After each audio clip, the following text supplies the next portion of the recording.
ஒரு பெரிய நகரத்துல சிவாவுன்னு ஒரு ஹேக்கர் இருந்தாரு. அவருடைய சொந்த ஊரான சிவகாசியில அவருடைய அம்மா லலிதா, அண்ணன் திலீப், அண்ணி பவி வாழ்ந்துகிட்டு இருக்காங்க. திடீர்னு ஒரு நாள் சிவாவுக்கு ஒரு ஃபோன் கால் வருது. கால் அட்டன் பண்ண சிவாவோட கண்கள்ல கண்ணீர் தழும்ப வாயடைச்சு போறான். என்னன்னு பார்த்தா சிவாவோட அண்ணன் திலீப் இறந்து போயிட்டதா செய்தி வருது. வேக வேகமா உடனே சொந்த ஊருக்கு சிவா புறப்படுறான். ட்ரெயின்ல போகும்போதே அவன் அண்ணன் கூட வாழ்ந்த சின்ன வயசு ஞாபகங்கள்லாம் அவன் கண் முன்னாடி வந்து போகுது. இறுதி சடங்கெல்லாம் முடிச்சிட்டு சிவா சோகமா ஒரு தூண்ல சாஞ்சபடி உட்கார்ந்துருக்கான். அந்த நேரத்துல அவனுக்கு ஒரு கால் வருது.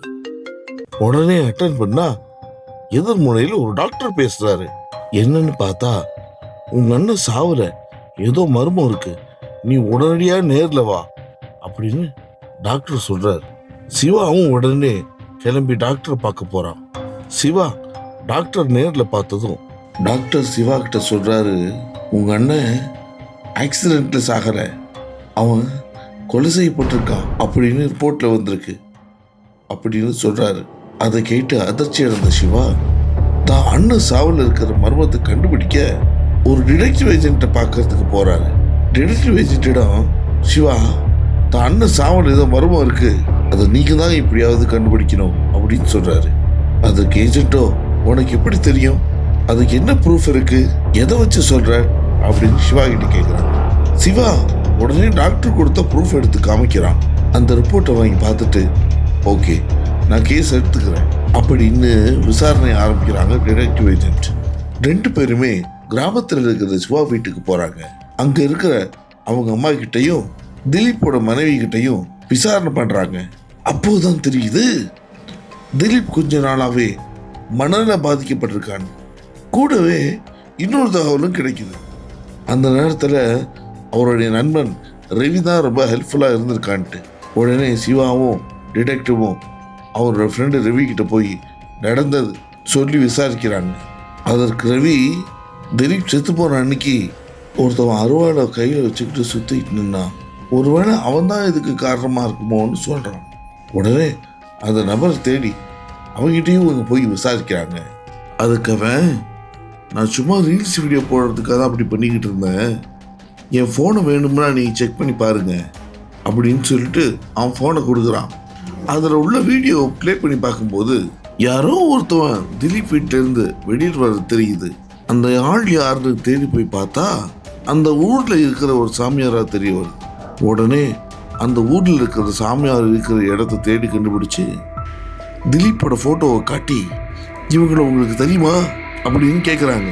அந்த ஃபோட்டோ பார்க்குற சாமியாரோ திடீர்னு அதிர்ச்சி அடைஞ்சிடுறாரு. டிடெக்டிவுக்கு இந்த சாமியார் மேலே ஒரே சந்தேகம் வந்துடுது. உடனே டிடெக்டிவ் வந்து சிவாவோட சொல்லி, இவனோட ஃபோனெல்லாம் உடனே நீ ட்ரேஸ் பண்ணு அப்படின்னு சொல்லிடுறாங்க. ட்ரேஸ் அவுட் பண்ணி பார்க்கும்போது சாமியார் யாருக்கிட்டையோ ஃபோன் பண்ணி பேசுறாரு. ஐயா, நீங்க சொன்ன மாதிரி யாரோ 2 பேர் வந்தாங்க, திலீப்பை பத்தி கேட்டாங்க, நான் ஏதோ பேசி அவங்கள சமாளிச்சு அனுப்பிட்டேன் ஐயா அப்படின்னு சொல்லி பிரச்சனையை முடிச்சு வைக்கிறாரு. சாமியார் பேசியதை சிவா டிடெக்ட் பண்ணி உடனடியாக டிடெக்டிவ்கிட்ட சொல்றான். 2 பேரும் திட்டம் போட்டு சாமியார்கிட்ட இருந்த உண்மையை வரவழைக்க ஒரு நபரை திட்டம் போட்டு அனுப்புறாங்க. அந்த நபர் சாமியாரிடம் சென்று, திலீப்பை கொண்ட விஷயம் உனக்கும் எங்க முதலாளிக்கும் தான் தெரியும், அதனால எங்க ஐயா உன்னை காலி பண்ண சொல்றாரு, அதுக்கு தான் என்ன அனுப்பியிருக்காரு அப்படின்னு சொல்றான். உடனே சாமியார் தப்பிக்கிறதுக்கு முயற்சி பண்றாரு. அப்போது டிடெக்டிவ் சாமியாரை காப்பாத்துறாங்க. அதன் பிறகு சாமியாரோ டிடெக்டிவ்கிட்டையும் சிவா கிட்டையும் நடந்த உண்மையை பற்றி சொல்றான். 3 மாசத்துக்கு முன்னாடி ரவிங்கிற பேர்ல ஒருத்தன் வந்தான். அவனுக்கு பிஸ்னஸ் ரொம்ப நஷ்டமா போகுதுன்னு வந்தான். நானும் பல பரிகாரங்கள்லாம் பண்ணி பார்த்தேன், ஆனா எந்த முன்னேற்றமுமே இல்லை. கடைசியா தான் நரபலி கொடுக்கணும்னு அவகிட்ட சொன்னேன். அப்படி நரபலி கொடுக்கணும்னா அவங்களே ஒத்துக்கிட்டு முன்னாடி வரணும், அவங்கள தான் நரபலி கொடுக்க முடியும்னு சொன்னேன். அப்பதான் ரவி ஒருத்தவங்களை அழைச்சிட்டு வந்தான். அவரை நரபலி கொடுத்து அவனுக்கு நான் பரிகாரம் பண்ணி வச்சேன். ஆனா அவர் தான் உங்க அண்ணன்னு எனக்கு தெரியாது அப்படின்னு சாமியார் சொன்னாரு.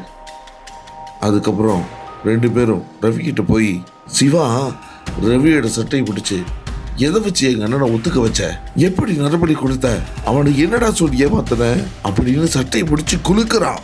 அதுக்கு, நீ தாண்டா காரணம், அப்படின்னு ரவி சிரிச்சுக்கிட்டே சொல்றான். சிவா உடனே நானா அப்படின்னு அதிர்ச்சி அடைஞ்சிடுறான். ஆமா, நீ தான் எல்லாத்துக்கும் காரணம். அப்படி நான் என்ன தப்பு பண்ண அப்படின்னு சிவா கேட்குறான்.